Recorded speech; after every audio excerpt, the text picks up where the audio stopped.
Bonsoir à tout le monde. Bienvenue sur la classe sport, sur notre chaîne Twitch.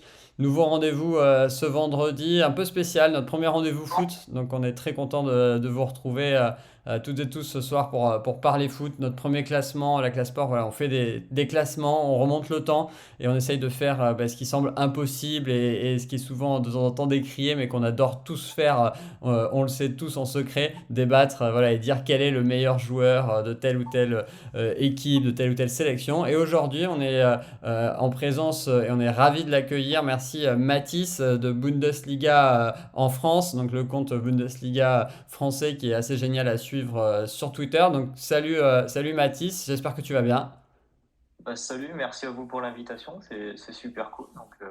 Merci beaucoup et merci beaucoup pour ce que tu viens de dire sur mon compte, ça fait vraiment plaisir. Bah, avec plaisir, avec plaisir. Et puis voilà, n'hésitez pas, ceux qui nous suivent sur Twitch, sur YouTube, à ensuite aller suivre Bundesliga en France. Voilà, notamment si vous aimez le foot et encore plus le foot allemand, bah là c'est obligatoire de venir suivre. Et nous, la classe sport, on parle un peu de tout, de foot aussi évidemment général, mais aussi de rugby et d'autres sports. Et j'accueille Vladimir de la classe sport, un camarade. Salut Vlad. Salut, Guten Abend. Voilà, réel plaisir d'avoir travaillé le top 10 allemand, all time, et puis bonsoir Mathis, et puis ce que Baptiste a dit, c'est vrai, donc tant mieux, et c'est un vrai plaisir de t'avoir avec nous. Merci beaucoup.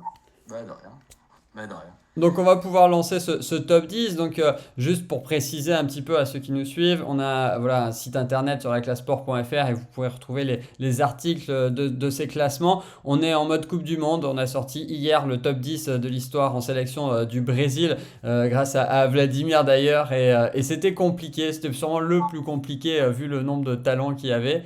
En effet, aujourd'hui, l'Allemagne, le top 10, donc des joueurs, on précise en sélection. Donc on n'est pas sur un classement où certains joueurs ont pu briller en tant qu'Allemands dans des clubs. On est vraiment sur le top 10 des joueurs qui ont brillé le plus en sélection. Parce qu'on est pendant la Coupe du Monde 2022, pour ceux qui suivraient cette vidéo plus tard. Et donc on va parler de ces joueurs qui ont brillé. Donc le top 10 des meilleurs joueurs. Ça a été compliqué. Peut-être pour commencer, voilà, quelques mentions de gens qui ne sont pas rentrés dans ce top 10, de footballeurs incroyables, il faut le dire, quand on a la liste, on avait fait une liste et pour avoir fait d'autres top 10, il y a des nations où ça va moins loin. Peut-être je vais laisser Vladimir nous donner une mention qui n'est pas dans notre top 10, nous, à la classe sport, en sachant que Mathis après réagira sur nos classements notamment. Vladimir, est-ce que tu as un petit coup de cœur comme ça d'un joueur qui n'est pas rentré dans ce top 10? Comme le Brésil, c'était excessivement compliqué d'avoir autant de joueurs, surtout que le football allemand est un football collectif, donc c'était vraiment très compliqué, et puis un football qui a gagné sur de multiples périodes. Alors là, pour le coup, si tu m'en demandes une, je vais te sortir l'un de mes joueurs préférés, peut-être le joueur actuel que j'apprécie le plus, c'est Toni Kroos, qui n'est pas dans le classement. Ça peut paraître dur, mais c'est comme ça. Le football allemand est tellement gorgé de talent que c'est compliqué à mettre. Toni Kroos, c'est le joueur plus actuel, tu peux pas faire, donc tout le monde le connaît, je pense. Voilà, qualité de compréhension du jeu hallucinante, qualité de passe, que ce soit court, long, sans contrôle, avec contrôle. Enfin, un joueur exceptionnel qui a été champion du monde et qui est en 2014 et qui est un joueur que je porte particulièrement dans mon cœur. Je suis pas forcément madridiste, c'est vraiment un joueur ni fan du Bayern, ni fan du Werder, si je me trompe pas. Mais voilà, c'est vraiment un joueur que j'adore et que j'adore regarder parce que je trouve que c'est peut-être cette espèce de 10 à l'ancienne qui recule de plus en plus, parce que tu peux plus jouer 10 comme avant. Mais c'est vraiment un sublime joueur, voilà. Donc Tony, pour moi c'est Tony ma mention si tu me demandais qu'une. Oui, Voilà. oui, et qui aurait pu intégrer clairement le top 10. Franchement, c'est joué à peu. On verra qui on aura mis, notamment sur cette dixième place qui était pour nous une hésitation. Et honnêtement, il n'y avait pas de blasphème à rentrer Tony Cross. Je sais pas, toi, Mathis, est-ce que tu as une mention ou peut-être, voilà, est-ce que Tony Cross, peut-être pour compléter ce que disait Vladimir, toi, il t'apparaissait comme un top 10 quand même dans cette sélection? Ouais, Toni Kroos, forcément, ça peut rentrer dans un top 10, c'est un joueur exceptionnel. Après, comme l'a dit Vladimir, il y a énormément de monde à travers l'histoire de la sélection allemande, donc forcément, si on en sort 10 devant Kroos, je pense que c'est pas honteux non plus. Mais ouais, Kroos, joueur exceptionnel, et il est là depuis longtemps et je pense qu'il aurait fait du bien cette année pour les Allemands. Malheureusement, même si la fédération allemande l'a poussé, Il voulait pas. Pour qu'il revienne, lui, il a refusé, il a pas voulu revenir et je pense qu'il aurait fait du bien dans le groupe allemand. C'est là où il est magnifique d'ailleurs, hein, parce que il paraît qu'il a eu une prolongation de contrat du Real, qu'il a refusé parce qu'il trouvait que son niveau n'était pas assez élevé. Ouais, exactement. Ce qui est quand même enfin, rarissime. Pareil, comme tu le dis, la fédération allemande a poussé mais de tout son poids pour essayer de l'avoir à la Coupe du Monde. Lui, il a dit non, mais il y a du monde qui est jeune, qui est tout aussi fort, voire plus fort que moi, je laisse la place. Bon. Je sais pas s'il voulait partir en vacances, je pense pas. Je pense que c'est quelqu'un de surtout bien élevé. En plus, il est fan de Johan Mikou, on est bordelais, donc on le porte dans nos cœurs. Enfin, non, Tony, c'est vraiment le joueur particulier, spécial, ultra technique, qui joue pas que sur son physique, loin de là. Donc c'est vraiment quelqu'un que j'adore. Et je pense qu'on adore tout ça. Oui, oui. Je pense qu'il n'y a pas beaucoup de monde qui n'aime pas Tony Kroos. Non, non, je pense que c'est un joueur qui est beaucoup aimé, évidemment. Et voilà, c'est quand même seulement 10-11 ans de sélection, mais plus de 100 sélections. Voilà, ça place un peu le personnage aussi. Voilà, il a été toujours inamovible à partir du moment où il a été sélectionnable. Donc, vraiment, Tony Kroos passe pas loin. Peut-être que dans l'argument, ce qu'on mettra dans l'article notamment, c'est sa carrière en club est tellement folle et il montrera dans certains classements, d'ailleurs si on faisait un classement peut-être hors sélection all-time des joueurs allemands, il serait devant, il serait sûrement top 10, mais peut-être que du coup sa carrière en club est tellement forte que côté nation, on l'a un peu baissé. Voilà, c'est peut-être aussi subjectivement comme ça qu'il rentre pas dans le top 10. Je sais pas Mathis, si toi tu avais une mention ou un coup de cœur qui sera d'ailleurs peut-être dans notre classement, parce que tu ne connais pas notre classement, sur un joueur allemand peut-être moderne ou non en sélection. Et ben ouais, du coup, moi je connais pas votre classement, mais j'aimerais quand même parler de Miroslav Klose, parce que quand même le recordman en Coupe du Monde, c'est un joueur très sous-coté, et pourtant c'est un joueur exceptionnel, et je sais pas si vous l'avez mis dans votre classement, mais moi j'ai quand même envie d'en parler. C'est quand même un grand joueur qui, je pense, peut-être dans 10-15 ans, plus personne n'en parlera, et c'est dommage. Alors, il a pour lui, alors honnêtement, sur ce bout de papier, sur les premiers noms, on avait évidemment noté Miroslav Klose. Comment, quand tu es meilleur buteur de l'histoire de la plus belle des compétitions de tous les temps et meilleur buteur de la deuxième plus grande nation de football de tous les temps, ne pas rentrer dans le top 10 sélection. Et donc on l'avait mis, mais finalement, vu les talents qu'il y avait autour, le côté un peu unidimensionnel du joueur très buteur en fait, mais bon, Ouais. exceptionnel hein, en buteur, ça y a rien à dire, mais l'a fait un peu baisser et au final, ben, on l'a même pas mis dans l'article en mention, donc c'est génial parce que tu fais une très bonne transition. Parfait. On l'a mis en wildcard, tu vois, c'est le côté où on aurait pu le mettre dixième, puis finalement on a voulu valoriser quelqu'un d'autre en 10 et t'as raison, Miroslav Klose, faut en parler. J'espère qu'il sera pas oublié. Et comme il a mis son nom sur les tablettes, quand même, des tablettes de record qui sont assez dures à battre, voilà, Miroslav Klose, il aura sa mention, plus que mention wildcard. Vlad, toi, je sais pas si tu l'aurais mis comme moi là sur ce top 10, mais peut-être que c'était un peu juste. Mais en effet, quel joueur exceptionnel, notamment en sélection. Le top 10 sélection, bah, Miroslav Klose peut clairement être top 10 sans problème. C'est-à-dire que s'il y a bien quelqu'un qui représente la sélection allemande ces 25 dernières années, tu peux mettre Miro Klose limite en 1. Limite. C'est ça qui est hallucinant. Il est meilleur buteur de la sélection, il est meilleur buteur de la Coupe du Monde. Enfin, c'est, voilà. Et en plus, tu dis deuxième sélection de tous les temps, on pourrait limite être sur du 1 bis. Pourtant, Dieu sait que je porte le football brésilien dans mon cas. Mais donc c'est vraiment, voilà, il devrait y être, comme tu dis, le côté unidimensionnel, tellement buteur et strictement buteur. On nous fait le mettre en 10 bis, c'est même pas mention, c'est 10 bis. Donc ouais, non, c'est quelqu'un qui mériterait très clairement d'y être. Mais la richesse du football allemand et la richesse du football allemand, donc c'est compliqué, voilà. Que tu peux le mettre, tu peux ne pas le mettre, voilà. Voilà, c'était ça, c'était ça. Et du coup, on va passer, ça va être bien au 10. Et je pense que tu pourras, Mathis, nous dire, bah, par exemple, entre notre vrai 10 et notre 10 bis, qui tu aurais peut-être valorisé. Et donc, notre numéro 10, sans plus attendre, c'est Bastian Schweinsteiger. Bastian Schweinsteiger, qui est vraiment un immense joueur. qu'on adore. Ça a été compliqué cette 10e place avec Vlad parce que les 9 voilà, nous apparaissaient parce qu'on pourra voir qu'on a vraiment le 7, 8, 9 qui sont dans un mouchoir de poche d'ailleurs qui aurait pu un peu bouger. Mais le 10 était un peu derrière. Et ce 10, bah, du coup, on se disait bah, qui on peut mettre. Il y avait plein de monde. D'ailleurs, on allait un peu vite sur les mentions, notamment les mentions modernes. Mais je pense aussi à un Michel Ballack qu'on aurait évidemment pu mettre sur cette 10e place. Et c'est donc Schweinsteiger qui est arrivé là. Pourquoi?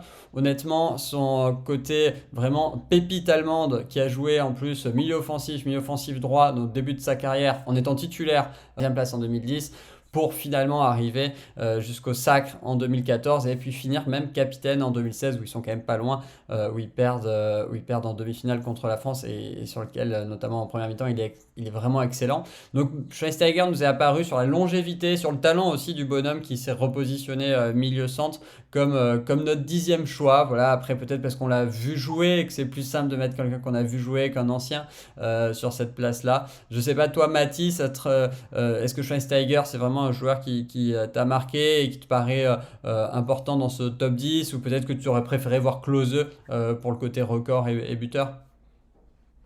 Ouais, bah pour le coup, pour moi, Schweinsteiger, ils veulent vraiment pas sa place. C'est vraiment un joueur, il était incroyable. Et comme tu l'as dit, de toute façon, il était polyvalent. Il commence sa carrière milieu offensif gauche ou droite, je sais plus. Mm.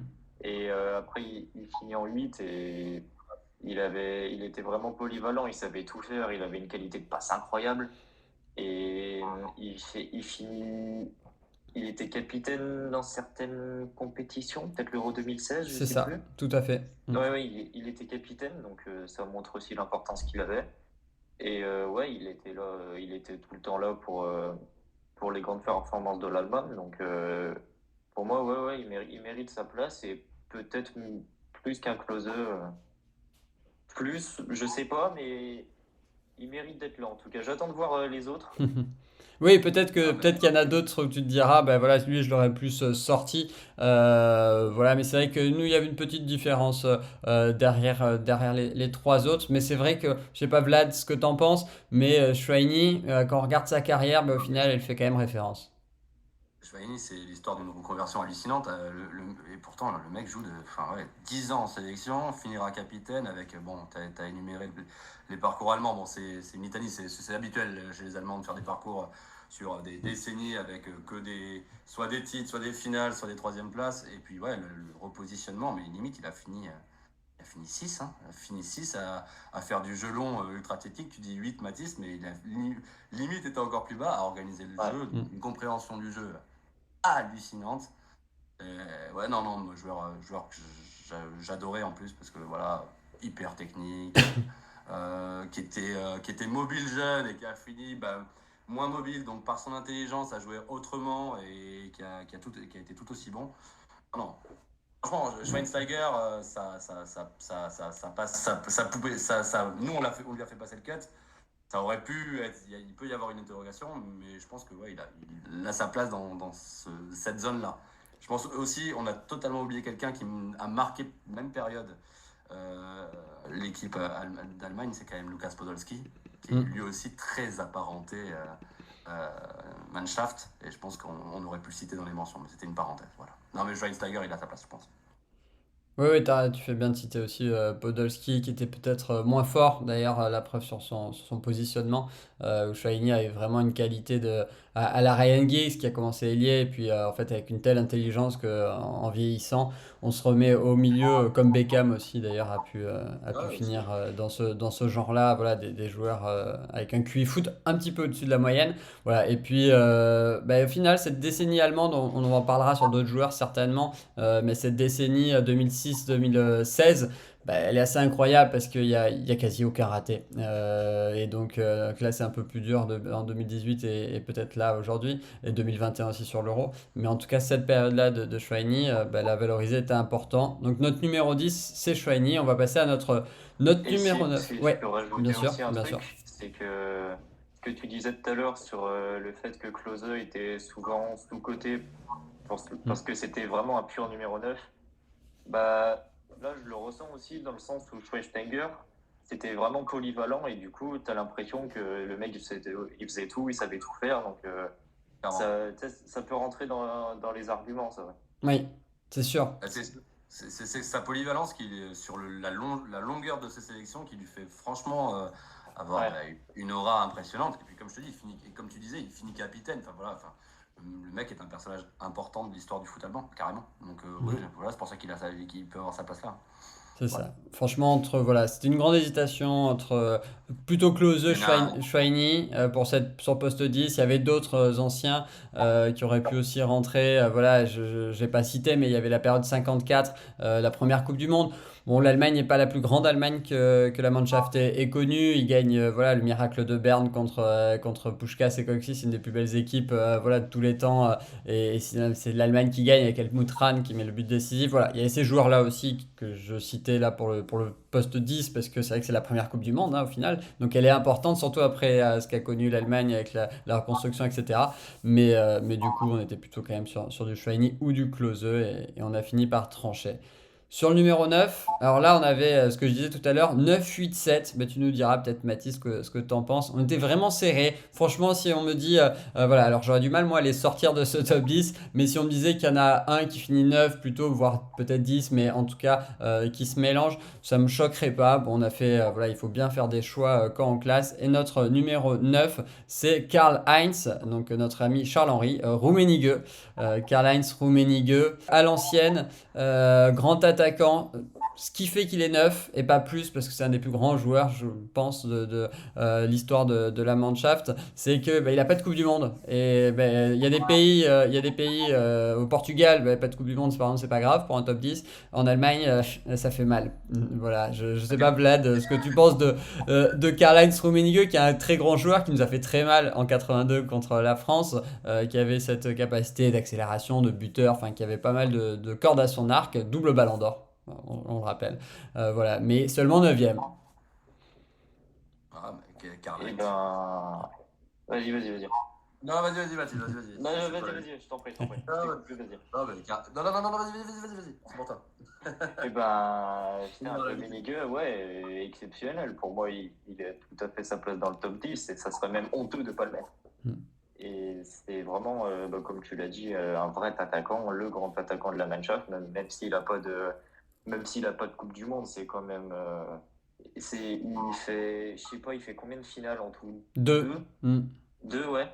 Il fait 2 finales en tout dans sa carrière. Malheureusement, il passe à côté du sacre, mais tu peux pas passer à côté de Rummenigge. Tu peux pas dire que c'est de sa faute non plus. Hein. Non. C'est deux ballons d'or et un numéro 9 absolument exceptionnel. Et ouais, il avait totalement sa place dans le top. Ouais, bon, on est d'accord, ça nous rassure sur Rummenigge. Nous, on l'aurait pas sorti, hein, c'est vrai, mais bon, on se disait potentiellement, est-ce que le manque de Coupe du Monde, mais c'est vrai que quel joueur, Vlad, vraiment exceptionnel. Ah, il manque que ça. C'est ça le truc, c'est qu'en fait, il a 95 sélections, plus 50 comme capitaine, 45 buts. Enfin, il met 9 buts en Coupe du Monde. En mettre 9, quand tu vois que Cristiano Messi doit être à 7, je crois. Enfin, voilà, ça veut tout dire. Il fait 2 finales. C'est dur en tant que Français de parler de Caroline parce que c'est aussi 82, c'est Séville, c'est le match le plus mythique peut-être de l'histoire de l'équipe de France, enfin en tout cas l'un des plus mythiques, et c'est lui qui insuffle le, le renouveau allemand en prolongation. En rentrant blessé, voilà, quel guerrier aussi. En blessé, Ah, il était blessé, ouais. Ouais. Ouais, en blessé, donc c'est hyper, c'est hyper marquant déjà. C'est-à-dire que même nous, quand tu t'intéresses vraiment à l'histoire du foot, bah, tu sais que Karl-Heinz, ça a fait mal à l'équipe de France, donc tu le sais. Derrière, il fait quand même une deuxième finale de Coupe du Monde en 86. Bon, voilà, il bute à chaque fois sur pas de chance, sur une Italie qui doit jamais gagner ce mondial, qui est empêtrée dans les affaires de Paris et qui, sur une compétition, va tout casser en 82 avec Paolo Rossi. En 86, il tombe sur voilà, l'un des plus grands joueurs de tous les temps qui emmène l'Argentine. Enfin, c'est vraiment pas de chance. Ouais, non, énorme carrière, rien à dire, ballon d'or. Puis il a quand même son euro 80. Voilà, il a son euro et puis charismatique, le garçon. Charismatique. Sur la moitié de ses sélections, il est capitaine, voire plus de la moitié. Et puis bon, évidemment, ça compte aussi, mais le personnage aujourd'hui compte dans le milieu du foot. Voilà, c'est pas personne au Bayern. D'ailleurs, je conseille à tout le monde de regarder le documentaire sur Amazon qu'on a vu d'ailleurs ensemble avec Vladimir. Je sais pas si tu l'as vu, Mathis, Ouais. sur le Bayern. Et tu vois l'aura de ce joueur qui est incroyable au Bayern, évidemment, hein. Mais au-delà de ça, vu que le Bayern, c'est quand même l'équipe d'Allemagne, c'est quand même un joueur qui avait en plus cette aura-là. Je sais pas si toi, Mathis, tu l'as connu aussi, et d'abord peut-être par son côté dirigeant. Oui, moi je l'ai surtout plutôt connu pour son côté dirigeant au début. Et du coup, forcément, quand tu sais que le Bayern, tu sais, c'est surtout des anciens joueurs qui dirigent, bah, après tu t'intéresses forcément à leur carrière en club, ce qu'ils ont fait pour le Bayern, etc. Et du coup, bah, tu découvres qui sont ces joueurs. Et j'ai découvert qui était Monsieur Rummenigge et exceptionnel. Je sais pourquoi le Bayern l'a voulu derrière en tant que dirigeant, parce qu'il a marqué le football allemand à tout jamais. Ouais, c'est clair. T'as bien raison de dire monsieur, hein. Ouais, T'as bien raison de dire monsieur. Ah oui, c'est monsieur. Ouais. et là aussi, je pense comme Kroos peut-être, sur sa place qui est assez loin au final dans un top 10, alors que c'est quand même une légende, qui est, peut-être meilleure que certaines qu'on va retrouver peut-être juste devant lui d'ailleurs là. Mais peut-être que c'est Ballon d'Or, sa carrière en club qui est très folle. Et bah, du coup, bah, font que c'est un des plus grands joueurs allemands. D'ailleurs, sur un classement all-time, comme on pourra le faire et qu'on a sous la main, il est devant, vraiment devant, les joueurs qui seront devant lui. Mais vu que là on était sur le thème sélection, on a peut-être valorisé des joueurs, ben là juste devant lui. On va passer au numéro 8, ben, qui ont peut-être un peu plus marqué la sélection allemande. Spécifiquement d'ailleurs, là on passe sur un joueur qui a une carrière en club vraiment moins folle que Karl-Heinz Rummenigge, malgré une deuxième place au Ballon d'Or, et c'est Jürgen Klinsmann.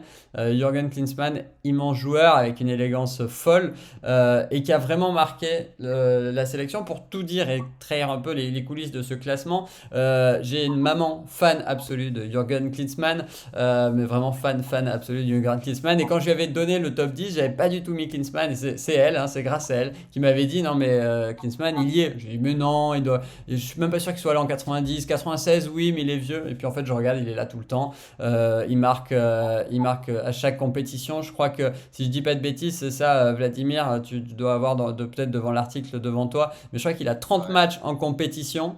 17 euros, 13, enfin, ou 17 Coupes du Monde, 13 euros. Il met 15 buts.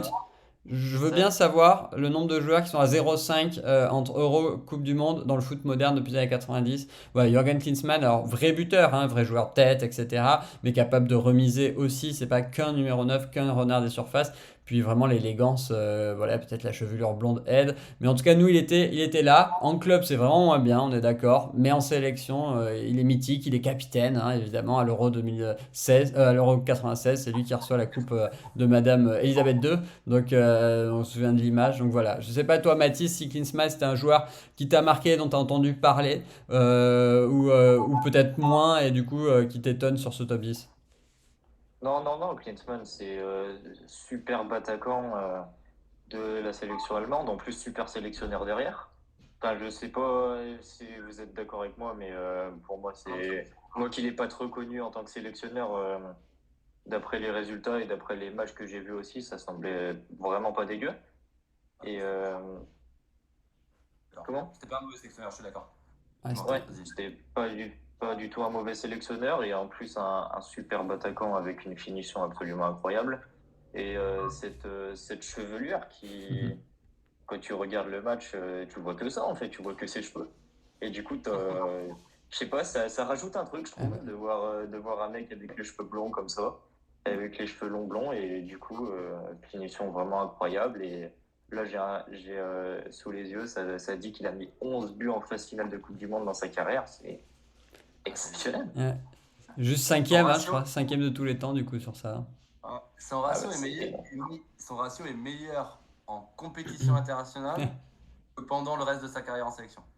Le mec, pour moi, ça veut dire quelque chose. Ça veut dire que le mec step up en fait. Il va passer au-dessus pour effectivement aller plus haut oui. Non mais c'est Jürgen, comme disait Baptiste, les trois là, ça se joue dans un mouchoir de poche. On aurait pu mettre Rummenigge 8, Klinsmann 9 et on va donner le septième juste après. Mais c'est Oui. vraiment un joueur qui a marqué le football des années 90, qui a joué à Monaco, à l'Inter. qui a certes une carrière un peu éparpillée, moins typique du football allemand où je fais la moitié dans un petit club allemand, dans un club allemand, et puis je pars au Bayern et je fais ma carrière au Bayern, ou je fais toute ma carrière au Bayern. Lui, il a un peu plus de bourlingueur, on va dire ça comme ça, mais c'est un super joueur. Puis ce maillot, moi c'est la chevelure, mais le maillot aussi, le maillot allemand des années 90, c'est juste une dinguerie. C'est d'ailleurs très actuel, et tu le vois de plus en plus dans la rue parce que c'est un maillot super vintage, mais c'est un sublime maillot. Voilà. Ouais. Et t'as raison, Mathis, clairement, moi je te rejoins sur. Je pense que c'est aussi pour ça que ma mère adorait. Mais cette chevelure blonde, on le voit aussi. Voilà, ça joue hein, dans des classements comme ça, évidemment. Le romantisme, le côté. Voilà, un joueur qui fait pas de vagues. Bah, d'ailleurs, celui qui sera devant est beaucoup moins romantique et fait beaucoup moins de vagues que Klinsmann. Mais sûrement pour moi, meilleur quand même que ce joueur-là. Mais du coup, ça joue et ça renforce voilà, le côté l'aura de Jürgen. Et puis il a joué en France, donc on l'avait mis aussi dans une équipe de Monaco. Enfin bref, grand joueur, grand joueur. J'ai montré d'ailleurs un but qui est passé là sur le Twitch, un but qu'il met contre la Corée qui ressemble étrangement à celui de Richarlison hier, où il s'emmène la balle sur un contrôle et il fait reprise de volée de l'autre côté. Voilà, vous aurez l'occasion de le voir si vous ne l'avez pas vu passer sur YouTube de toute façon. Et on passe au numéro 7. Et donc ce numéro 7, dont on parlait, qui était pas loin de Klinsmann, pas loin de Rummenigge, c'est Thomas Müller. Donc voilà, Thomas Müller, un joueur qu'on apprécie pas mal ici, surtout à gauche hein, de mon côté. Voilà, j'ai une petite... Savoir, Mathis, que c'est pas loin d'être l'idole du monsieur qui parle là en fait. Donc c'est pour ça que je vais le laisser parler sur Thomas. Je pense qu'il peut y aller plus fort que moi. Oui, non, voilà, je suis inarrêtable, donc je vais pas faire trop long sur Thomas Müller. Alors, et je dois bien avouer qu'en faisant le classement, peut-être que, comme je disais, le 7, 8, 9, là, qui sont vraiment dans un mouchoir de poche, la subjectivité, je veux bien l'avouer, de toute façon, il en faut un peu dans ces classements, à jouer. Honnêtement, Müller peut être 9, voire même peut-être 10 derrière Schweini. Ça se joue à pas grand-chose. Après, pour moi, Müller, c'est quand même... un joueur incroyable, notamment en compétition internationale et notamment en Coupe du Monde, parce que c'est vrai qu'en Euro, il a moins brillé par ses buts, même s'il a été bon sur l'Euro 2012 notamment. Mais c'est vrai que dès 2010, voilà, il claque tout. Meilleur jeune, meilleur buteur, meilleur passeur. Paf, bon, voilà comment arriver sur la scène internationale. 2014, il la gagne en étant deuxième meilleur buteur, je crois égalité encore meilleur passeur. Ce qui lui permet d'être deux Coupes du Monde à l'époque, à 26 ans, je crois, ou même pas à 24 ans, à 10 buts. Donc déjà, sixième plus grand scoreur de la Coupe du Monde, à 7 passes. Donc là aussi, dans le top 10 des passeurs. Bon voilà, carrière incroyable, notamment au début en Allemagne. Depuis, hein, c'est quand même 112 sélections. Et il influe vraiment quelque chose sur le jeu allemand. Évidemment, moi, il y a le côté sous-côté. C'est pour ça que j'aime bien le valoriser.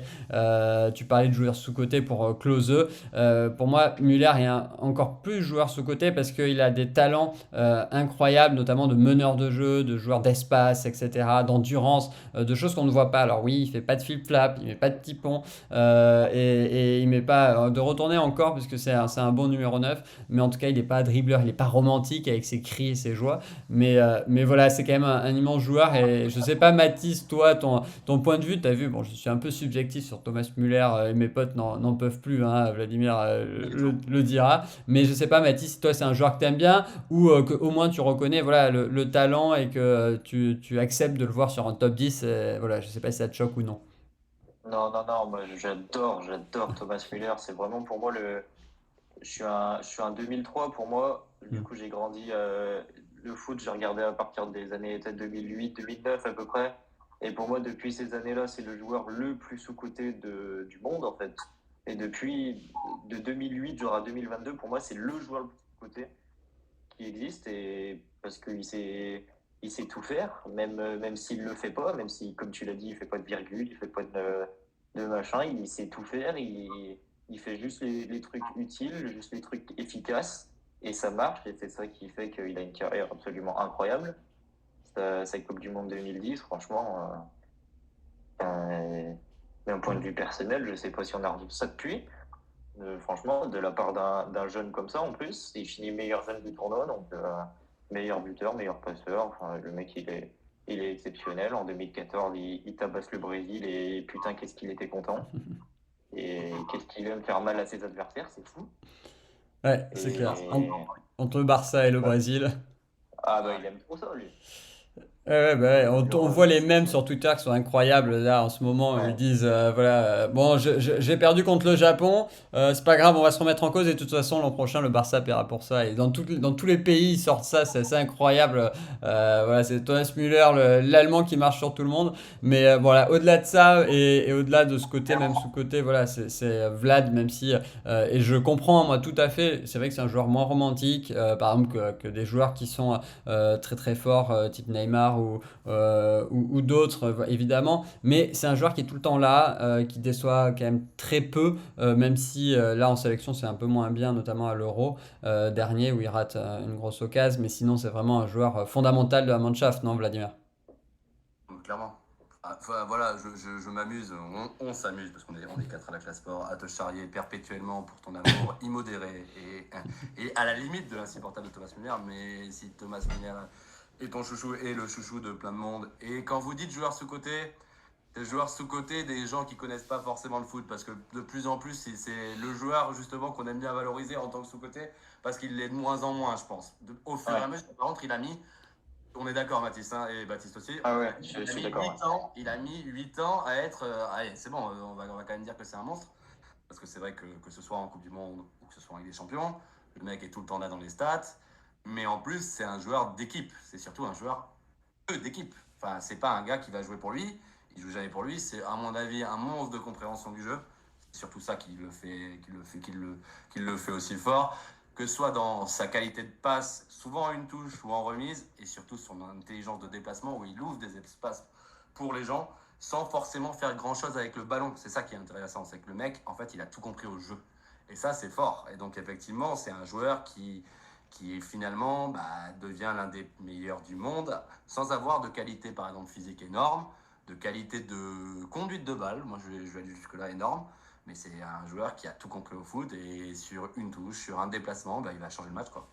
Donc oui, Baptiste, je te confirme que Thomas Müller mérite d'être en place. Voilà. Ouais, C'est bon. ouais.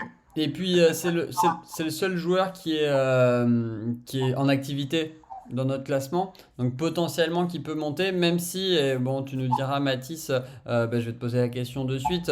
Moi, je pense que Or, vraiment, ils sont pas bien partis. Grosse prestation cette année de l'équipe d'Allemagne, où lui, d'ailleurs, devient très fort et les ramène vers la victoire, notamment peut-être contre l'Espagne. Je vois mal aller plus haut sur ce classement parce que au-dessus là c'est vraiment dur à aller chercher. Je sais pas de toi, voilà comme ça, même si tu as pas forcément fait le classement, voilà une septième place ça te semble bien ou tu te dirais que tu pourrais le mettre plus haut parce que c'est le dernier en activité? Et ben ouais, peut-être que l'Euro 2024 va faire qu'il va monter parce que je pense qu'il va le faire. Il est pas encore, il est pas super vieux non plus. Hmm. Et en plus, À quel âge? si on a, il 33, a, 32? il a 33, il me semble. Ouais, c'est ça. 33? Hmm. 33, 90, Ouais, c'est? Oui, Ouais, donc ok, il peut il me faire l'Euro, semble. t'as raison, ouais. Donc il va faire l'Euro et en plus c'est en Allemagne. Donc je pense que Eh oui. la motivation va être multipliée par 10. Et par contre, pour le moment, je vous le dis honnêtement, moi je le mets neuvième. Je le mets derrière Rummenigge et Klinsmann juste parce qu'il y a eu une période où il était même plus sélectionné par Joachim Löw avec Hummels et Boateng, il me semble. C'est ça. Les trois étaient plus du tout sélectionnés. Donc pour moi, c'est pour cette petite période, même si en vrai il n'y peut pas grand-chose parce qu'en club il performait aussi. Mais pour moi, juste pour cette petite période, je le mets peut-être derrière les deux autres. C'est intéressant ce que tu dis parce que c'est Löw qui veut qui veut régénérer le groupe allemand Ouais, et qui dit aux anciens ciao. Alors que, attends, mais enfin, à la limite, Boateng il est un peu plus vieux, mais encore pas beaucoup plus. Ils doivent être à peu près de la même génération les trois. Mais je pense que c'est Thomas le plus jeune des trois, hein. Et il vire Thomas Müller, qui est quand même un monstre d'intelligence, qui est la personne qui crée pas de vagues, je pense, à part si je me trompe, mais il doit peut-être qu'il en crée à l'intérieur d'un vestiaire. J'ai pas l'impression qu'il en crée énormément, c'est plutôt quelqu'un d'apprécié. En tout cas, le reportage sur Bayern Munich qu'on évoquait tout à l'heure le prouve. Enfin, c'est bizarroïde cette décision-là, et au final, je pense que oui, déjà physiquement, il est au top, il se blesse relativement rarement, il est tout le temps présent, il est encore bon. Si ça se plante cette année, je ne le souhaite pas à l'équipe d'Allemagne.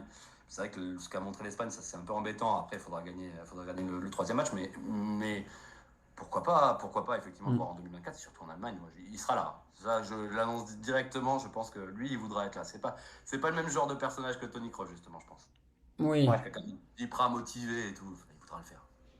Ouais, ouais, je pense qu'il va s'accrocher en effet, mais je suis d'accord. Et puis Vlad, en même temps, tu vois, c'est vrai que pourtant je défends souvent Thomas Müller, mais je comprends aussi le choix de notamment parce que Müller sort, et tu avais raison, Mathis, sur ce côté-là, de 2016-2018, voilà, où il est un peu moins titulaire, voilà, il a un peu plus de doutes, alors qu'il est quand même pas si vieux, il est dans ce qu'on appelle plutôt le prime normalement pour les joueurs, même si lui ça a été très tôt et plus tard. Et au final, de 27 à 30, il est un peu dans le dur. Et le continue à le sélectionner. Et puis en 2018, et je pense que ça a fait un petit coup à Muller de motivation. Parce que de 2018 à 2020, il doit se dire: Ok, tu me veux plus alors que je suis champion du monde, j'ai mes 10 buts en Coupe du Monde, etc. etc. Bon, ben je vais taffer. Et il est revenu à un niveau stratosphérique avec le Bayern, notamment jusqu'en 2020, là. Et qui a obligé à le reprendre derrière. Et évidemment, bon, ça n'a pas fonctionné parce qu'il partait de trop loin, mais il est revenu. Mais je comprends, c'est un bon argument, Mathis, en effet. Honnêtement, le 9 avec Klinsmann et Rummenigge, ou Rummenigge Klinsmann, clairement s'entend. Et peut-être que ma petite part de subjectivité a joué. Et on va passer sur les 6 premiers. Et pour moi, voilà, les 6 premiers, il y a vraiment là un petit step pour notamment Müller, mais même Rummenigge en sélection, c'est moins bien. Et là, on va parler de Paul Breitner. Voilà, joueur atypique au possible. Paul Breitner, c'est vraiment, voilà, alors c'est obligatoire de le mettre. On a hésité même à le mettre top 5. C'est un joueur qu'on adore, qu'on a adoré voir en tout cas sur YouTube, dans les replays de l'équipe, etc. Paul Breitner, en plus, nous on aime bien les joueurs, notamment avec Vladimir. Donc on est deux bons représentants sur les 4 de la classe sport. Les joueurs un peu engagés, à la Socrates, qui est d'ailleurs dans le top 10 brésilien. Et avec sa coupe de cheveux, tu parlais de Klinsmann, mais lui aussi avec sa coupe de cheveux, son énorme barbe, arrivé dans un vestiaire Bayern bavarois, très conservateur, très classique. Et puis lui, bon voilà, complètement fou, hein, le mec, voilà, lisant Marx, Mao, gauchiste au possible, ce qui a dû faire bizarre. En Hollande, il aurait été bien. En Allemagne, c'était un peu plus bizarre. Mais quel joueur qui jouait offensif et qui en fait était repositionné, on parlait de Schweini, repositionné latéral et capable de faire des choses. Honnêtement, si on regarde dans l'histoire, peut-être qu'au Brésil, là tu nous le diras peut-être, mais je vois peu de défenseurs latéraux avant lui être aussi moderne, aussi bon techniquement, aussi dribbleur, aussi mobilette dans son côté. Voilà, c'était vraiment un joueur. Vlad, tu peux peut-être prendre la parole et puis après on donnera la parole à Mathis, mais Breitner, joueur incroyable sur son côté. Alors, incroyable. Enfin voilà, en plus, tu as un peu décrit le personnage. C'est aussi le personnage qui en fait un joueur incroyable. Aussi pour l'analogie au Brésil, il faut aller chercher très loin. Nilton Santos peut-être dans les années 50, mais pas autant que Breitner. Breitner, c'est vraiment un joueur exceptionnel. Il était très offensif, repositionné latéral. Voilà, énorme carrière, champion d'Europe, champion du monde. Et puis un personnage, quelqu'un qui aimait pas l'ordre, qui s'opposait drastiquement à Monsieur France aussi, hein, il s'est embrouillé avec Beckenbauer.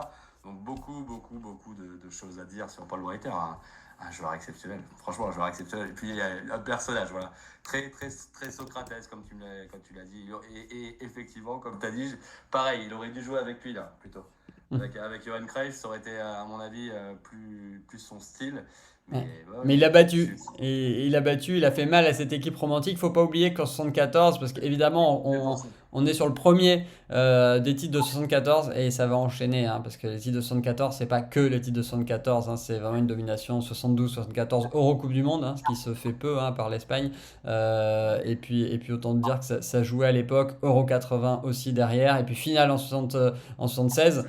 Bon, voilà, autant dire que voilà, sur la Panenka si connue. Donc Breitner, présent dans la bonne génération. Je sais pas toi, pardon? Non, il est là en 82, non? Et il est là en 82, il marque, c'est un des rares joueurs. Imaginez un arrière latéral qui a 2 buts en finale de Coupe du Monde. Voilà, sympa. Bon, un péno où il a raconté, ça c'est très drôle, c'est typiquement du Breitner. Il a dit non, moi je voulais pas le tirer, mais en fait ils avaient tous peur, ils avaient tous pas envie, donc du coup bah, j'y suis allé. En juste finale de Coupe du Monde, évidemment ils perdent 1-0 contre l'énorme Pays-Bas de Cruyff, et il va marquer ce péno de voilà, plein de sang-froid, hein, parce qu'il faut les mettre les pénaux en finale, et puis derrière c'est Müller peut-être, je crois, qui met le 2-1 derrière. Donc je sais pas toi Mathis, Breitner, c'est un nom qui te parle, même s'il a été moins dans les carrières de dirigeants, forcément c'est moins le style de Rummenigge par exemple. Ouais, c'est sûr que le personnage est vraiment incroyable.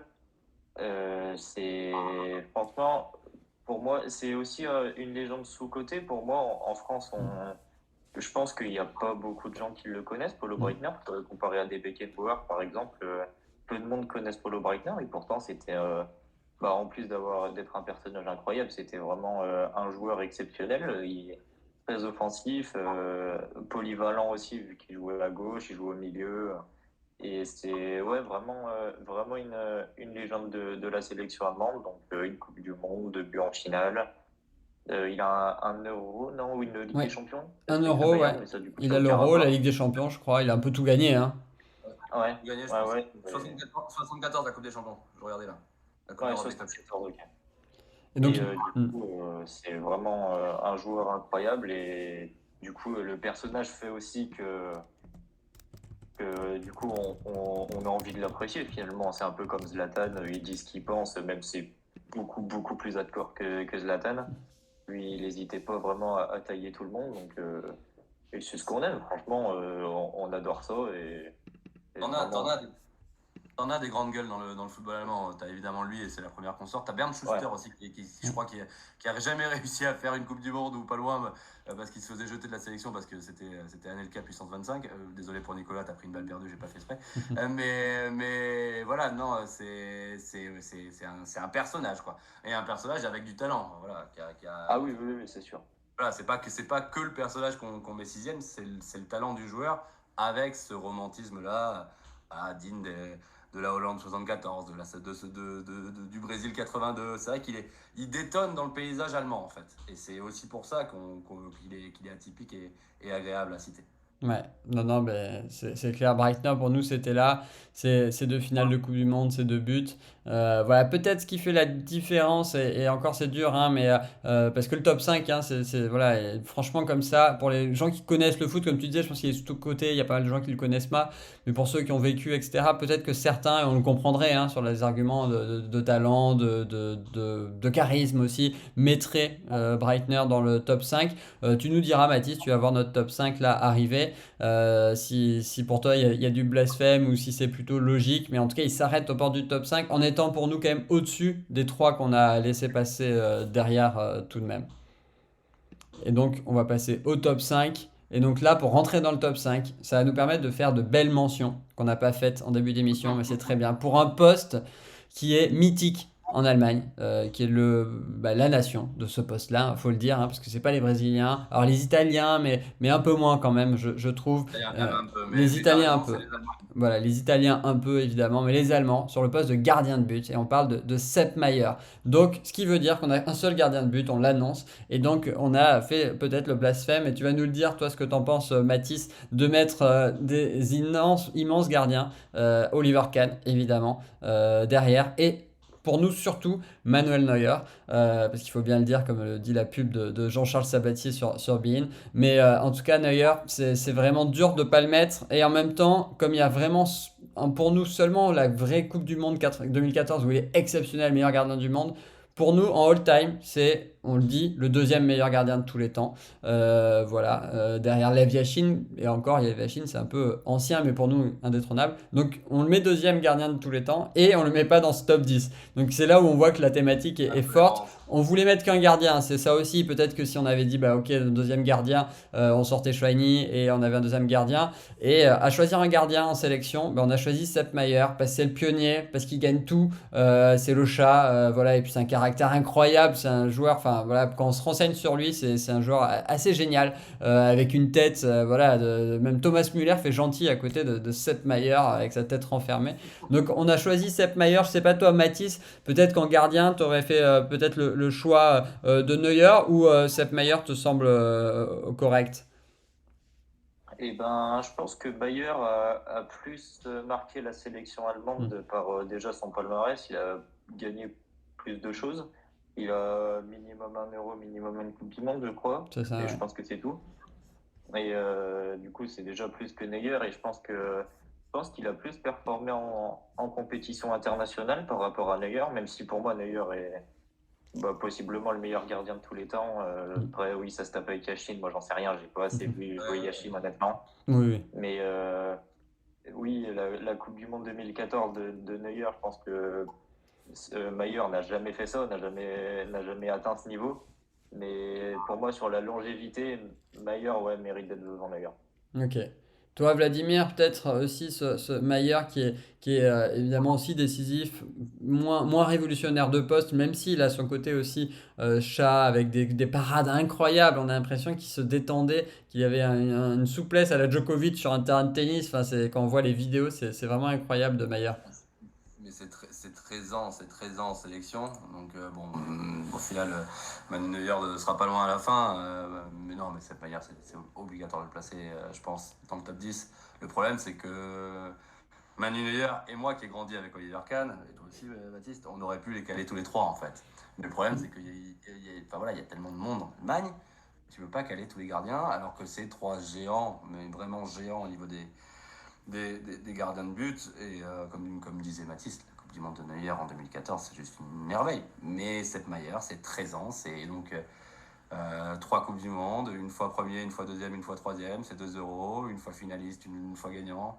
Enfin, c'est quelqu'un qui a un palmarès fou. C'est aussi l'homme du Bayern qui fait tripler en Ligue des Champions. Bon, on est sur un top 10 allemand, c'est sélection Mannschaft, je veux bien, mais bon, il gagne 3 Ligues des Champions en plus de cela.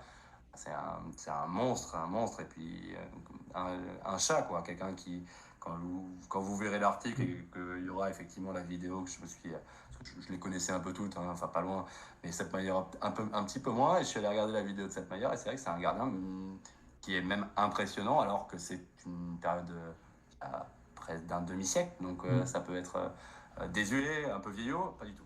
Pas du tout, le mec est un vrai gardien d'exception. L'arrêt sur Niskens en finale de Coupe du Monde, c'est un moment décisif de la finale, enfin voilà, qui le permet à l'Allemagne de gagner, où il fait une super finale. Non, ça peut dire tout à fait le droit. Moi, j'ai un peu de mal avec on en a parlé, Baptiste, en off, hein, Manu Neuer, ça me fait très mal de ne pas le voir dans le top 10. Mais si on commençait à mettre 3 gardiens, on n'avait pas de place pour les autres, donc c'était compliqué. Ouais, et puis Voilà. pour tout avouer, Mathis, par rapport à la place de gardien, on a écrit l'article bon, qui sortira, d'ailleurs ça permet de teaser un peu sur l'Angleterre, le top 10 des Anglais. Autant dire que là c'est plus simple, parce que les Anglais, il faut chercher ceux qui ont fait des demi, parce que c'est plutôt rare, hein, à part la Coupe du Monde de 66.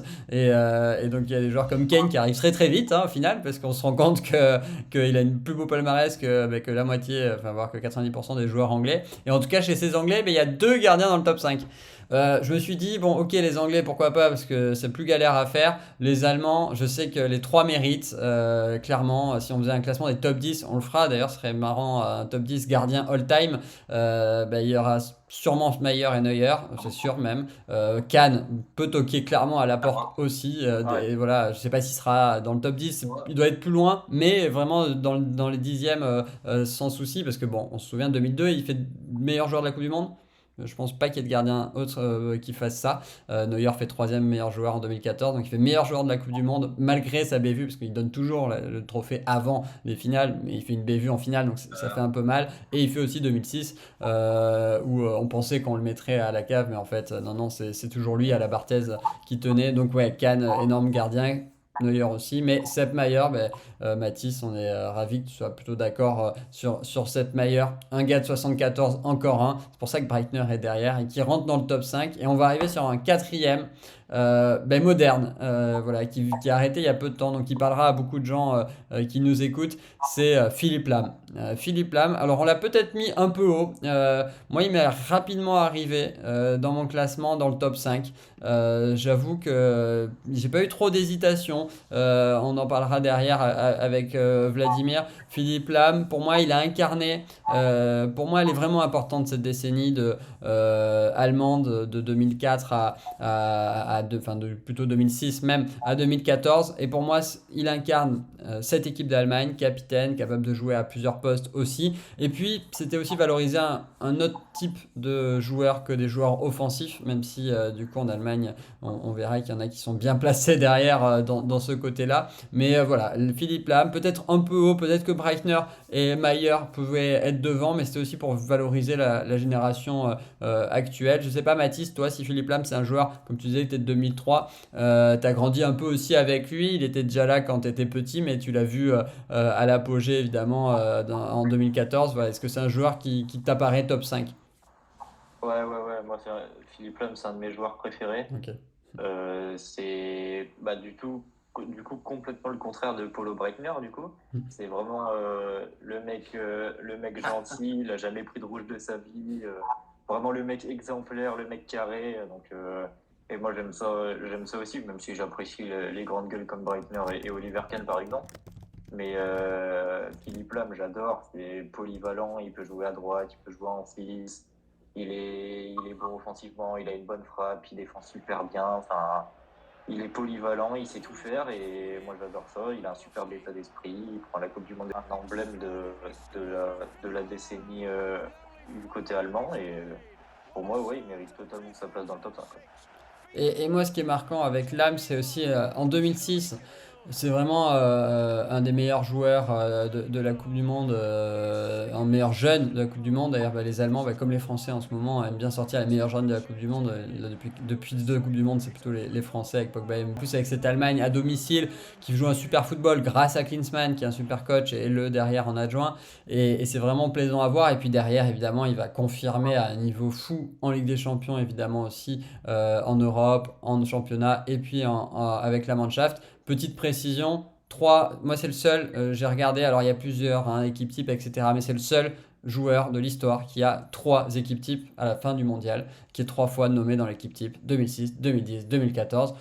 Ça pose quand même un homme. Voilà, Pelé en a deux, Zidane en a deux, évidemment.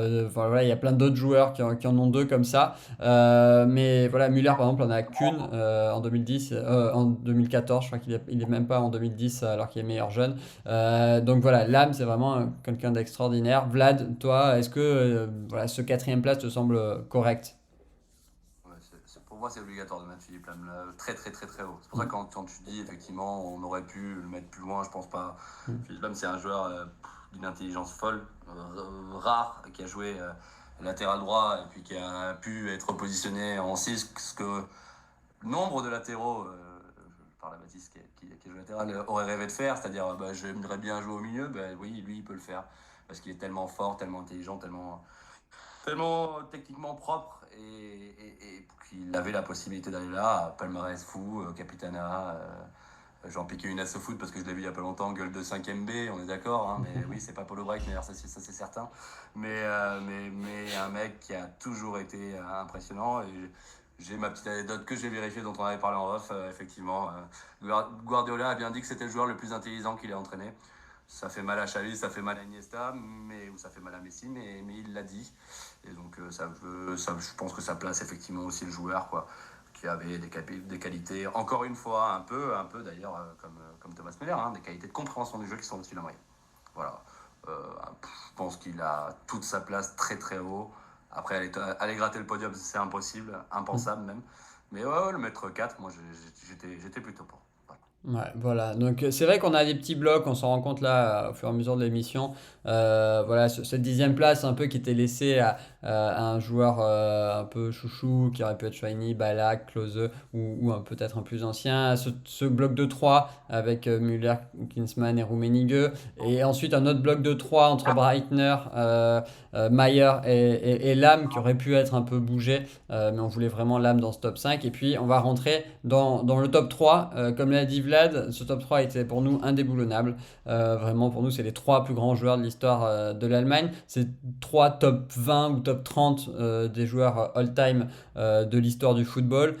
Donc c'est compliqué de les bouger. Et on a un petit débat, entre nous, avec Vladimir sur le 2 et 3. Donc peut-être que Mathis, tu pourras arbitrer ça. Et donc le numéro 3, donc, vu que c'est moi qui ai écrit cet article, j'ai eu le dernier mot sur Lothar que j'ai mis 3 et pas 2. On verra derrière le 2, mais j'imagine que pour ceux qui connaissent, vous doutez qu'il arrive 2 parce que vous vous doutez qu'il arrive 1. Donc 3, Lothar Matthäus, voilà, un des rares défenseurs Ballon d'Or, ça arrive peu, 1990, une Coupe du Monde exceptionnelle. Et puis en fait, c'est un truc qui revient chez les Allemands et les joueurs qui se repositionnent. C'est un classique parce que d'ailleurs, on va arriver, pas le numéro 2. Mais lui, il s'est jamais repositionné. Mais le numéro un, mais le numéro un, oui. Mais le numéro 3, voilà. Lothar Matthäus, vraiment, quel joueur, incroyable. Honnêtement, moi, j'aimais pas du tout, je vais le dire. C'est un joueur que je détestais assez quand j'étais gamin, parce que moi, j'avais 10 ans en 98, donc il était vieux. Il râlait tout le temps. En plus, il râle toujours, hein, d'ailleurs, aujourd'hui. Ah C'est pas le bah, mec le plus sympa de la Terre. Et puis après, je commençais à regarder, et même ma mère aimait pas trop, elle préférait le genre de Klinsmann. Puis en fait, en regardant, je me suis dit, mais quel joueur, quel génie dans le positionnement, dans les capacités de passe, buteur, enfin voilà, qu'est-ce qu'il savait pas faire. Vraiment la filiation de Franz Beckenbauer. Voilà, donc Lothar Matthäus, une carrière incroyable en sélection. D'ailleurs, en club, c'est un peu moins bien, mais en sélection, c'est juste incroyable. Voilà, la Coupe du Monde, 5 Coupes du Monde, donc il a le record de nombre de matchs joués en Coupe du Monde à 25 ou 26. Je crois que Messi, c'est sa cinquième, il a 17. Donc c'est-à-dire qu'il en fait 5, mais il va loin dans les 5, hein, parce qu'il joue en 82, il fait finale en 86, il gagne 90, il va en quart en 94 et il va en huitième en 98. Donc voilà, pas mal, même si ça décline. D'ailleurs, c'est quand il décline que l'Allemagne décline, donc c'est pas pour rien. Voilà, je sais pas, Mathis, si toi, Lothar Matthäus, c'était un podium obligatoire dans l'histoire de cette équipe. Ouais, pour moi, c'est un podium. Matthäus, c'est vraiment le joueur exceptionnel, joueur qui sait tout faire aussi. Il sait défendre, il sait attaquer, il a une qualité de passe incroyable, il connaît le foot. Mais c'est surtout son tempérament de leader, moi, que j'adore.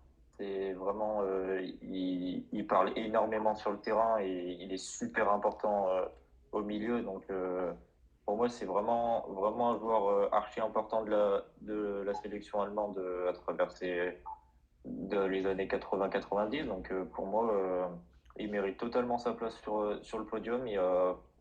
Je sais pas, du coup, je me doute de qui sont les deux premiers. Mais pour moi, sa troisième place est méritée. Je le vois pas devant les deux autres, honnêtement. ah, ok. Vladimir, je pensais que c'est toi qui dis que vous aviez un débat. Tu pensais qu'il aurait mérité sa place en deux? C'est très compliqué de sortir le deuxième, hein. Bon, on va vite le sortir, mais je le garde, gardons-le. C'est très compliqué de sortir le deuxième par rapport à ses statistiques, mais il y a un côté Ah ben je peux le montrer, tellement. je peux le montrer le deuxième, voilà, parce que comme ça on peut faire le Voilà, débat. Voilà, ça sera garde. ce sera Euh, Gerd Müller. Voilà, ce sera garde pour les intimes. Moi, il y a trois choses sur Lothar Matthäus qui me font penser que oui, il peut passer devant Gerd Müller, malgré tout ce qu'est Gerd Müller, son nombre de buts en son nombre de sélections, son ratio hallucinant. Voilà, on en parlera tout juste après, donc je ne vais pas faire la carrière de Gerd Müller. Moi, je vais essayer de m'atteler à ce qu'est Lothar Matthäus. Lothar Matthäus, c'est un joueur, je sais pas, faut s'imaginer qu'il y a 150 sélections, seulement que c'est pas le foot de maintenant, hein. 150 sélections, ça en vaut 220 maintenant, je pense. Voilà, il faut se dire ça, hein.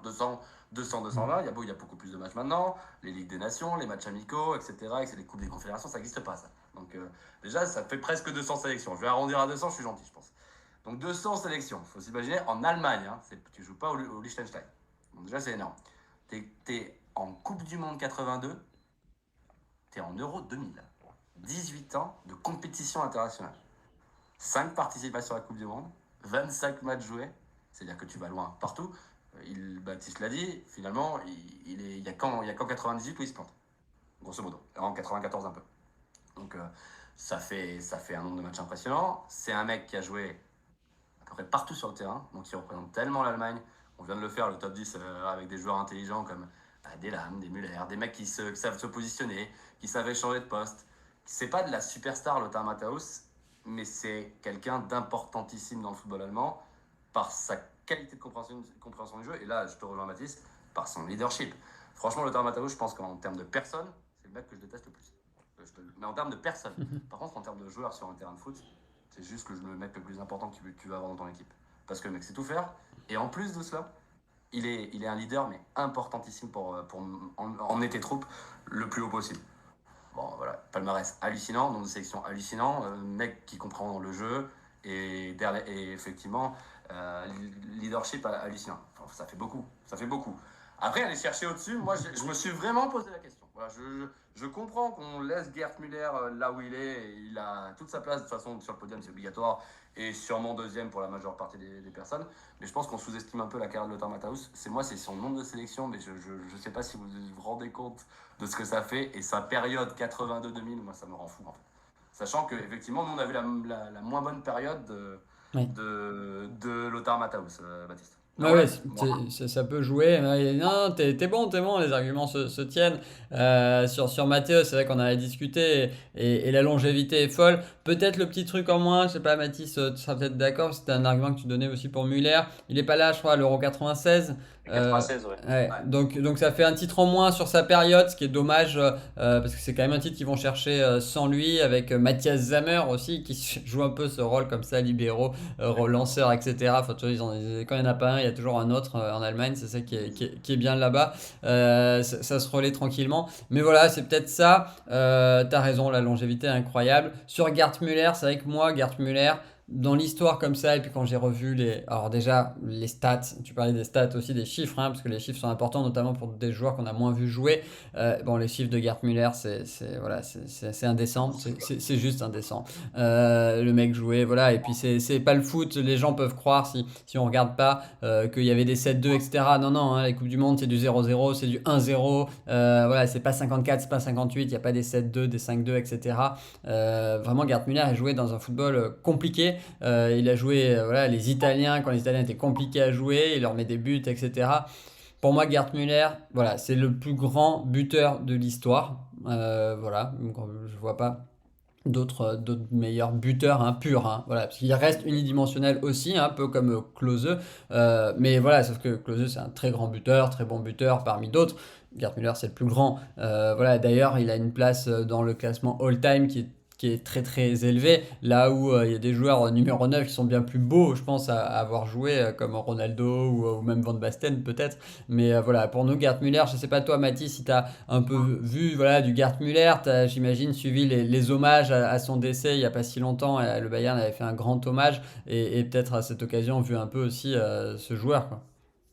Ouais, ouais, j'ai vu énormément de vidéos de Gerd Müller, que ce soit avec la Mannschaft ou même avec le Bayern.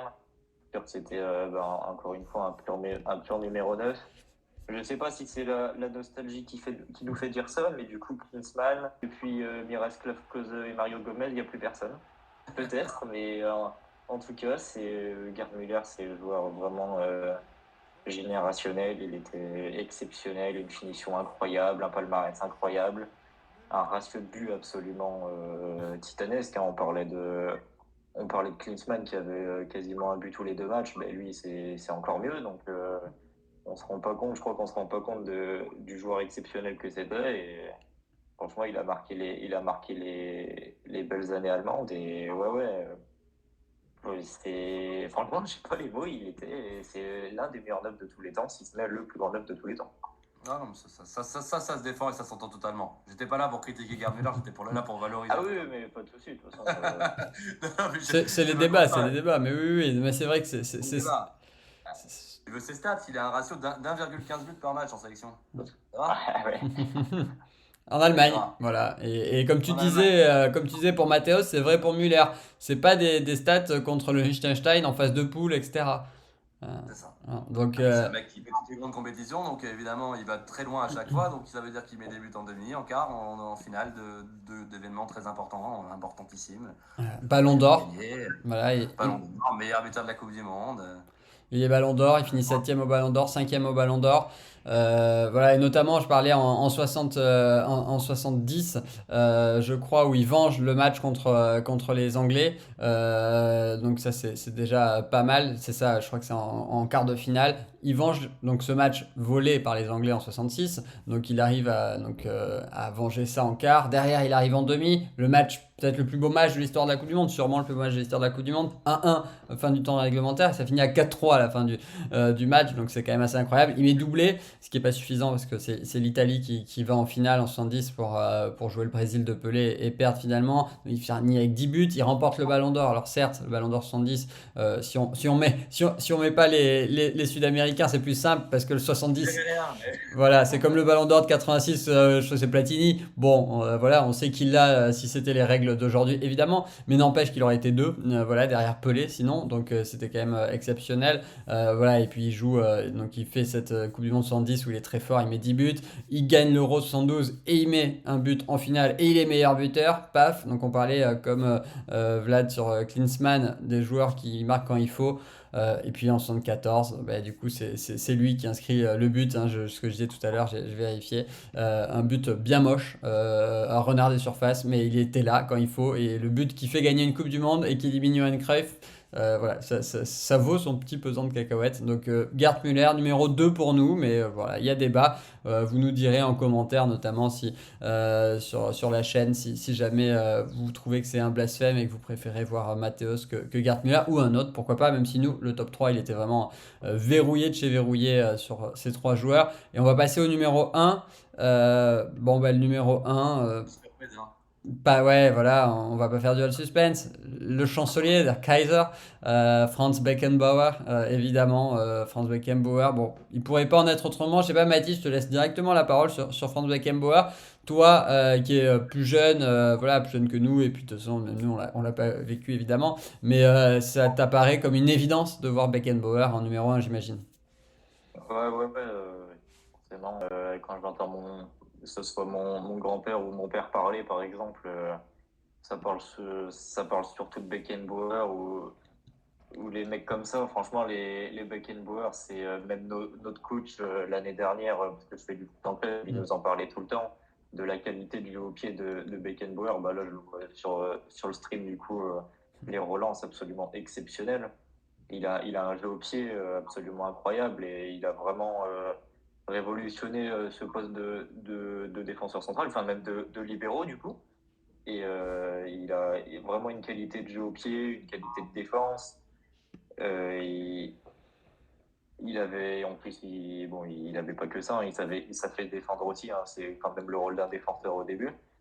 Et il a quoi? Il a une Coupe du Monde, 1 euro de mémoire, 74-72, je pense. C'est ça. Ouais, c'est ça. Il a vraiment double ballon d'or. Enfin, et le Ouais. mec, c'est le plus En grand joueur. défenseur, en Comment? étant défenseur, double ballon d'or, c'est rare, hein.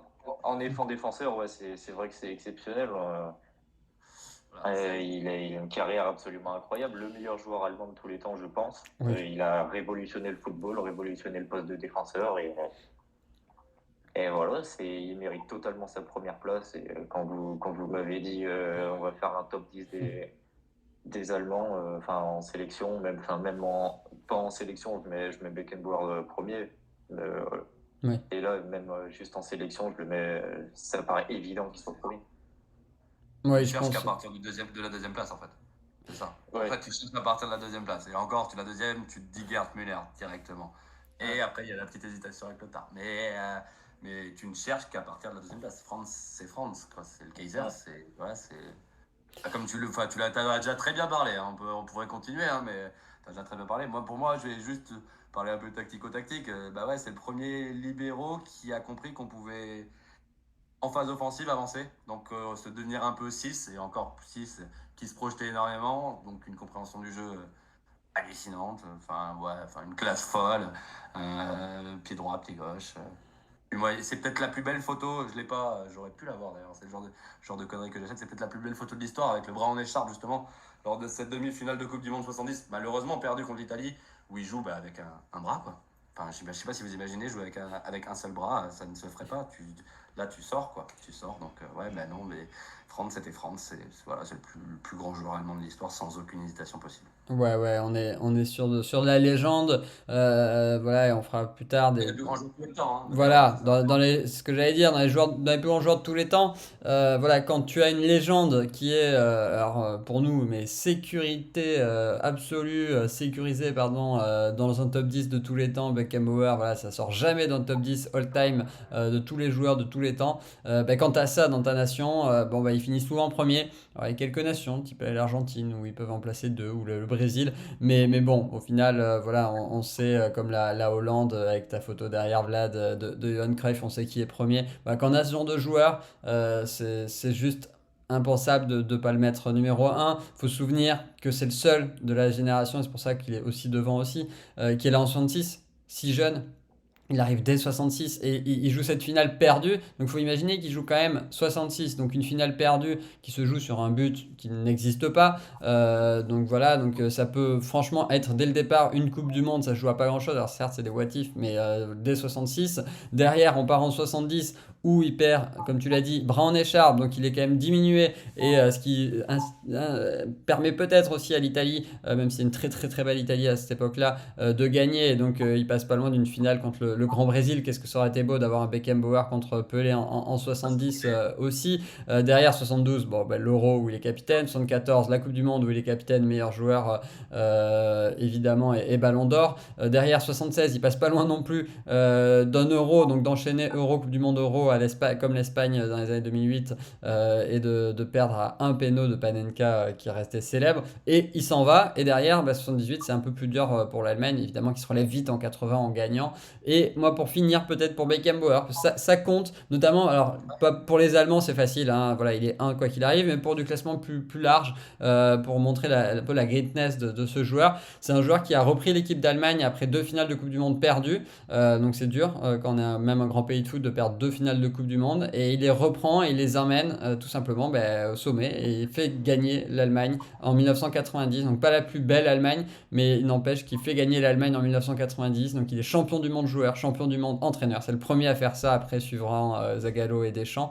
Donc c'est juste incroyable. Il va entraîner en club aussi de belle manière, notamment à Marseille. Voilà, joueur, entraîneur et puis dirigeant. Voilà, il a tout, le mec a tout. Il est intouchable.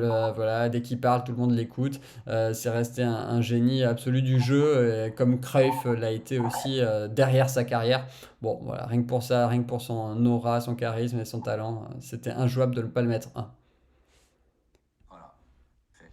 Bon, C'était obligatoire. Enfin, avec voilà. Franz, en plus, j'aimerais bien savoir combien d'années il est resté président d'honneur du Bayern, ou président tout court du Bayern d'ailleurs. Je voudrais savoir, Mm. je sais pas combien, ça fait combien de temps qu'il est là. Enfin, c'est le mec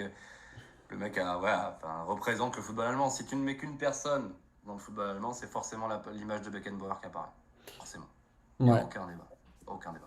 Bon, on a fait ce petit tour magique de 10 joueurs, plus quelques noms aussi tout aussi talentueux. En tout cas, merci beaucoup, vraiment, Mathis, d'avoir été avec nous. C'était super chouette de t'avoir. Je redis aux gens vraiment qui nous écoutent là sur Twitch, qui nous écouteront sur YouTube, allez suivre sur Twitter si vous êtes sur Twitter, parce que si vous aimez le championnat allemand, il y a toutes les infos. Voilà, on voit toutes les infos, même en Coupe du Monde, des joueurs qui jouent en Bundesliga. Enfin non, moi je suis avec attention à chaque fois ton compte, Mathis, parce que c'est très chouette ce que tu fais. Donc encore bravo et puis merci vraiment d'avoir été là. J'espère que tu as passé un bon moment aussi. Eh ben, merci beaucoup à vous pour l'invitation. J'ai passé un super moment. Merci à vous aussi Merci. merci à toi, Baptiste, pour tes mots super gentils que tu viens de dire. Ça fait vraiment super plaisir et c'est aussi ce qui motive à continuer le travail. Donc, franchement, ça fait vraiment plaisir. Merci à vous et franchement, vraiment un beau moment. Merci à toi, Mathis. Merci, c'est cool déjà de dire que ça passe un moment et ce que vient de dire Baptiste, il avait raison. Donc Eh voilà, ben, merci continue. beaucoup. Bon, ben, c'est cool. Et puis on se retrouve très vite, nous, sur la classe sport, évidemment. Je fais mon rendez-vous, voilà, mon petit Jean-Pierre Pernaut. Rendez-vous lundi. Ouais, c'est une piste d'ailleurs. Mon rendez-vous lundi, rendez-vous rugby. On reparle le top 14. On revient dans l'Hexagone. On passe la ligne Maginot. On revient dans l'Hexagone et on va parler top 14 lundi soir avec Romain et Clem. Voilà, petit débrief rugby. Et puis derrière, si le cœur vous en dit, et puis on fera sûrement un autre top 10. Vlad a écrit sur le Brésil, sur l'Angleterre. Il y a Victor qui nous écoute, qu'on salue, qui a écrit sur l'Espagne. Clément aussi qui a écrit sur l'Argentine. Donc on a de quoi faire. N'hésitez pas à aller sur notre site internet. Petit à petit, on sort les articles. Là, le Brésil, l'Allemagne est en ligne ce soir, évidemment. Et puis on sortira l'Espagne bientôt, l'Argentine aussi dès demain pour le match de l'Argentine contre le Mexique. Donc n'hésitez pas à nous suivre, allez sur notre site internet et puis on se dit à très vite, très bonne fin de Coupe du Monde et puis merci les amis et bonne soirée. Merci, Bonne Mathis. soirée. Merci beaucoup. Au revoir.